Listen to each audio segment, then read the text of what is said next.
Good evening everyone. শতাব্দীর কিচেনে আপনাদের সবাইকে স্বাগত জানাই। আজকের রেসিপি পটল চিংড়ি।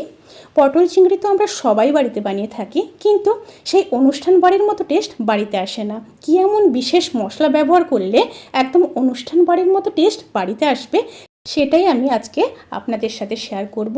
আর 100% গ্যারেন্টি দিয়ে বলতে পারি এর টেস্ট সারা জীবন মুখে লেগে থাকবে। তাহলে চলুন শুরু করা যাক আজকের এই সহজ এবং সুস্বাদু রেসিপি। প্রথমে কড়াইতে সাদা তেল দিয়ে দেব। তেলটা গরম হয়ে গেলে কেটে রাখা দুটো মিডিয়াম সাইজের আলু ভেজে নেব।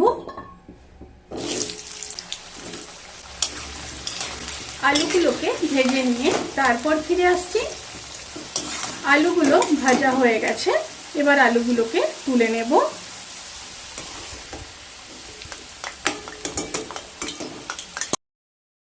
এবার পটলগুলোকে ভেজে নেব। পটল আছে 400 গ্রাম। পটলগুলোকে ভেজে নিয়ে তারপর ফিরে আসছি। পটলগুলো ভাজা হয়ে গেছে, এবার পটলগুলোকেও তুলে নেব।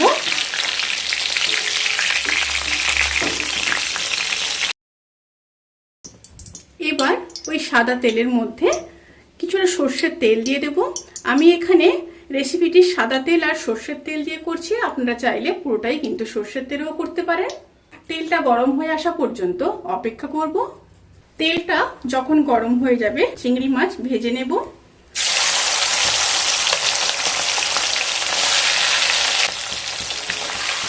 এখানে চিংড়ি মাছ আছে 200 গ্রাম। চিংড়ি মাছগুলোকে ভেজে নিয়ে তারপর ফিরে আসছি। সমস্ত চিংড়ি মাছগুলো খুব ভালো করে ভাজা হয়ে গেছে, এবার চিংড়ি মাছগুলোকেও তুলে নেব। চিংড়ি মাছগুলোর কিন্তু খোসা একদম ছাড়িয়ে নিয়েছি। এই রেসিপির ক্ষেত্রে এইভাবে চিংড়ি মাছগুলো দিলে খেতে কিন্তু খুব ভালো লাগে। এই তেলটা কিন্তু ফেলে দেব না, রান্নাটা কিন্তু এই তেলেই করব। অনেকেই আছে মাছ ভাজা কিংবা সবজি ভাজা তেলে রান্না করতে চান না, কিন্তু আমি বলতে চাই সবজি আর মাছ যে তেলে ভাজা হয়েছে সেই তেলেই রান্না করলে তরকারির টেস্ট খুব ভালো আসে। অবশ্যই ওই একই তেলেই রান্না করার চেষ্টা করবেন। এবার সেই তেলের মধ্যে দুটো শুকনো লঙ্কা, থেতো করে রাখা 3টা এলাচ, সামান্য দারচিনি আর দিয়ে দেব 4টা লবঙ্গ। একটু নেড়ে নিলাম। তেল থেকে যখন একটা সুন্দর স্মেল আসতে শুরু করবে সেই সময় দুটো বড় সাইজের বেটে রাখা পেঁয়াজ দিয়ে দেব। পেঁয়াজগুলোকে খুব ভালোভাবে কষিয়ে নেব। এই সময় স্টিম লো টু মিডিয়ামে থাকবে। পেঁয়াজ যখন খুব ভালোভাবে কষানো হয়ে যাবে সেই সময় বড় চামচের 1 চামচ আদা রসুন বাটা দিয়ে দেব। দিয়ে আবারও কষিয়ে নেব। পেঁয়াজ আদা রসুন যখন খুব ভালোভাবে কষানো হয়ে যাবে তখন ড্রাই স্পাইসেসগুলো দিয়ে দেব। পরিমাণ মতো লবণ, 1/2 চামচ লঙ্কার গুঁড়ো, 1 চামচ কাশ্মীরি লঙ্কার গুঁড়ো, 1 চামচ হলুদ গুঁড়ো আর দিয়ে দেব জিরে আর ধনের গুঁড়ো 1 চামচ।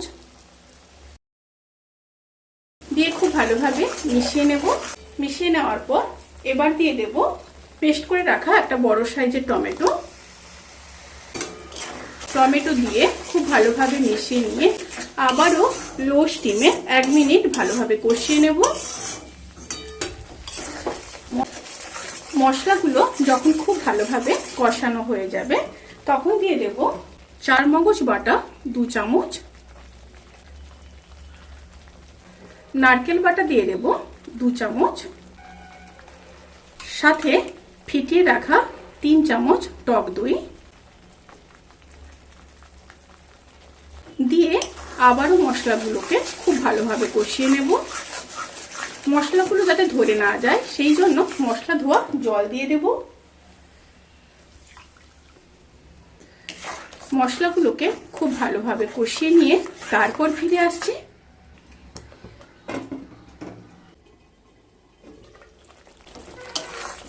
মশলাগুলো খুব ভালোভাবে কষানো হয়ে গেছে, এবার ভেজে রাখা আলুগুলোকে দিয়ে দেব।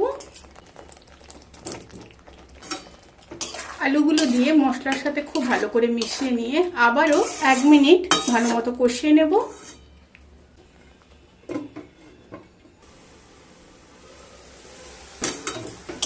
আলুগুলো দিয়ে খুব ভালোভাবে কষিয়ে নিয়েছি। এবার ভেজে রাখা পটল দিয়ে দেব, সাথে ভেজে রাখা চিংড়ি মাছগুলোকেও দিয়ে দেব। আবারও খুব ভালোভাবে মিশিয়ে নেব।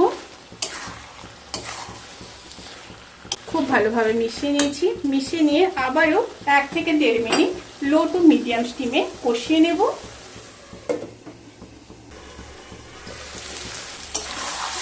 সমস্ত উপকরণগুলোকে খুব ভালোভাবে কষিয়ে নিয়েছি। এরপর জল দিয়ে দেব। এই সময় চেষ্টা করবেন অতি অবশ্যই গরম জল দেওয়ার। প্রায় 200 ml মতো জল দিয়ে দিলাম। এবার ফুটে আসা পর্যন্ত অপেক্ষা করব। তরকারিটা ফুটে এসছে। এবার লো স্টিমে আলুগুলো সেদ্ধ হওয়া পর্যন্ত অপেক্ষা করব।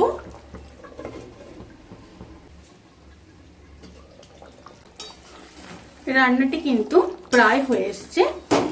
এবার নামানোর আগে 1 চামচ গরম মশলার গুঁড়ো, 1 চামচ চিনি অবশ্যই দিতে হবে, কারণ এখানে টক দই আর টমেটো ব্যবহার করা হয়েছে।